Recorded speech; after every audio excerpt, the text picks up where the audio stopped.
I do want to go back to your first point because I didn't know this, that this is really interesting. So what you're saying is when the translators translated to create the CSB, if it was possible to use all of the words in the original language, they went ahead and did that. And then when it wasn't possible, they were a little bit more loose. Is that what the aim of the Yeah, I'll read it translators? from their website here. It says the first aim, the two essentials of optimal equivalence. The first one is to leave no aspect of the original language text unaccounted for in translation. They want to account for every. In other words, they didn't want to be like, well, we can kind of leave that out. I mean, that is not to say, I'll give you an example. If you want to be really literal, there are times where in the New Testament it says Jesus opened his mouth and taught them. And the Christian Standard Bible won't actually say he opened his mouth. That's too literal. But the expression, I believe, if I remember correctly, to them, what it meant is it's an expression for saying he began to do this. He began to do. So it might say something like he began to teach them. So they're accounting for it, but they're also not always being super literal about it. If that makes sense. Yeah, no, that's really cool. Now it's making me want to read it. One of the things I've seen about it, surprisingly, so I'm going through Hebrews, or I was about a week ago, and I was going through it in the ESV and comparing it with the CSB. And one of the translations that they did, that the CSB did, which was jarring for me, was in Hebrews 10, 24, 25, the one that we normally know is spur one another on toward love and good deeds. The CSB used the word provoke. And I thought that was so jarring, like, whoa, provoke. Well, I don't know if I like that. I looked into the original language of it and I was like, wow, I get what they're saying. So there's an impact, maybe a long time ago, with the phrase spur one another on. But now maybe the intent of the author is to make it jarring. And so maybe the strongest word they can use now is provoke. So the idea of provoking somebody towards love and good deeds, it's not something that you would normally think, like maybe encourage somebody to do love and good deeds. But anyway, that's one of the observations that I saw that I thought, wow, that's really interesting. That's a really good point. And I would actually say you approached it correctly. Everybody should do this. Don't go based on your initial reaction. A lot of times, and I actually have a video that is probably going to come out soon.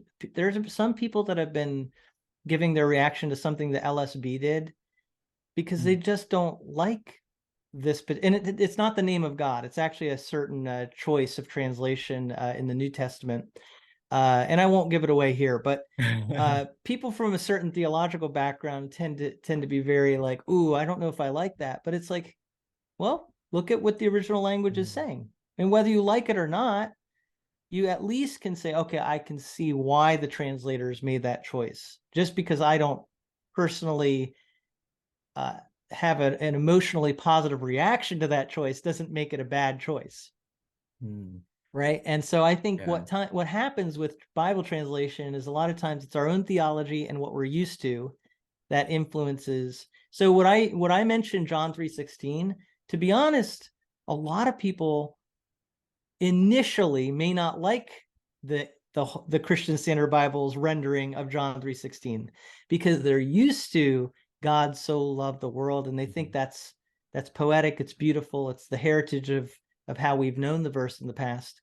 And I would say, yeah, that's why heritage translations like the English Standard and the New King James, they already have that. You've got those translations. That's not what the Christian Standard Bible is trying to do. But I understand our initial reaction might be like, well, that doesn't sound right. We'll go to what does the word mean? The word actually means in this way. And that's really interesting with John 3:16. The New Living Translation translates it similarly to the CSB. There's a really neat tidbit. I think I'm right on this. If you go back to my video on the New Living Translation, this is really fascinating. I actually used John 3:16 in that one to show that the New Living Translation, this is gonna surprise you. It actually, the edition I had, I think it said God so loved the world. And yeah, Wait, okay, that must have but been an older. it was. And I think this shows you something.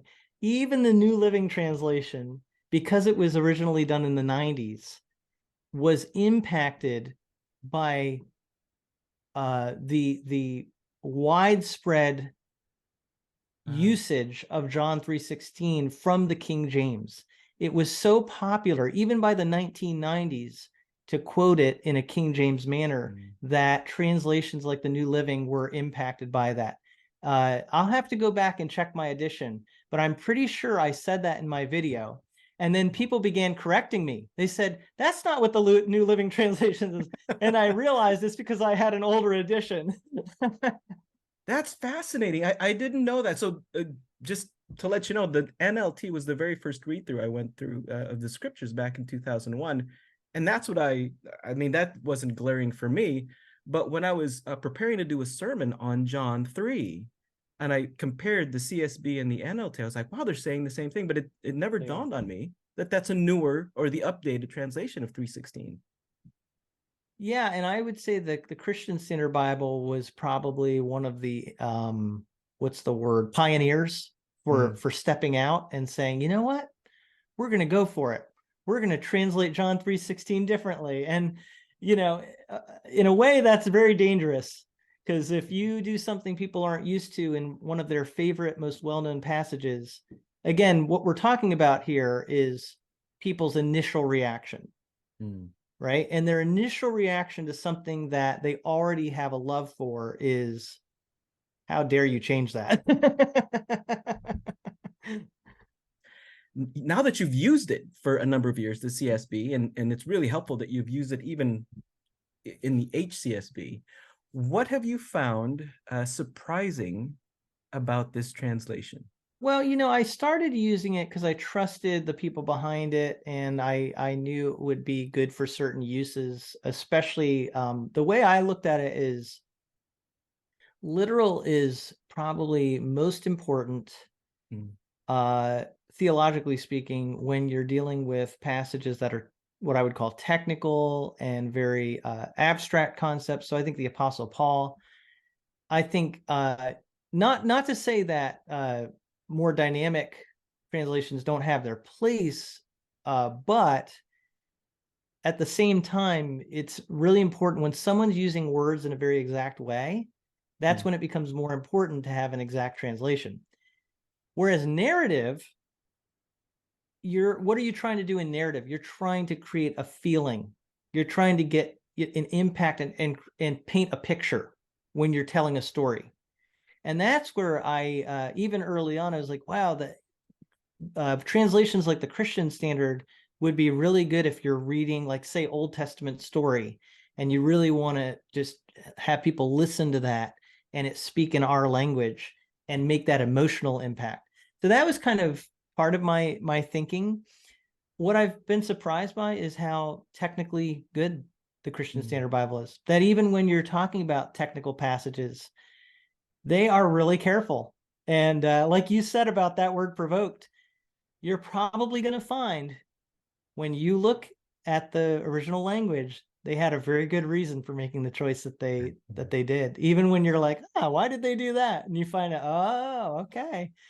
There's an example in this wasn't always the case, but in the most recent update, they translate in Romans chapter 3. Jesus is put forward as, I think in the NIV, it would be like the atoning sacrifice. And in a lot of traditional translations, it might say propitiation. But in the Christian Standard, it says the mercy seat. Mm-hmm. And when you read that, you're like, well, that's kind of weird. And then you find out, well, that's actually the background of the word. Mm-hmm. And now you need to have some theological knowledge as to why Paul would say something like that. But the point is, they were willing to go there and be that technical about it. And I think that's awesome. I think that's like, wow. See, they're not spoon feeding people. They're really, in that case, making a strong theological point, uh, totally based on the language. but at the same time, they're willing to say, okay, if that's what the language is getting at, we're willing to put it in the text. Yeah, I remember this must have been a couple of years ago in 2020, 2021, where somebody was saying, look into this. And that was one of the passages that I came across. And I said, I don't know if I like that. I Yep. don't know if it's one of those jarring ones like the word provoke, because it's like, I'm used to this. This is hard to do. But then I started thinking about it that if I were to preach this, it's rich. I mean, to go into what the mercy seat is in the Old Testament, that is, and like it just spells it out for you. Like it gives you a sermon point right there to sit on. No pun And intended. you don't have the congregation doesn't have to rely on you to say, hey, actually what this word is rooted in is the mercy seat. Now they could read it in the text. They'll be like, hey, this is right there in the text. And he's explaining what that means, but at least I can see in the text what Paul said. Yeah, I think it's fantastic. That is awesome. So yeah, it's really surprised me to just how technically rich and careful again. Sometimes more. I'll give you another example. John Piper, back early on when the ESV was pretty new, John Piper was really promoting the ESV, and he said that he was contrasting it. I was reading this actually. He contrasted the ESV with the NIV in certain passages. And what he was saying is the ESV is more literal in these certain details, and he prefers that. And then I was looking it up. I looked up those passages in the CSB, and if you were to just take those very things, the points that John Piper was making, the CSB would hold up. Wow. Every literal thing that he said is important, it was in the CSB. And I was like, there you go. I mean, it's literal enough. It's literal enough. There might be exceptions to that, but I would say it's more literal than a lot of people might be expecting. That is so cool. Okay, now you've got me excited to jump in and read this thing. I've sold you on it, right? Yeah. Read the CSB.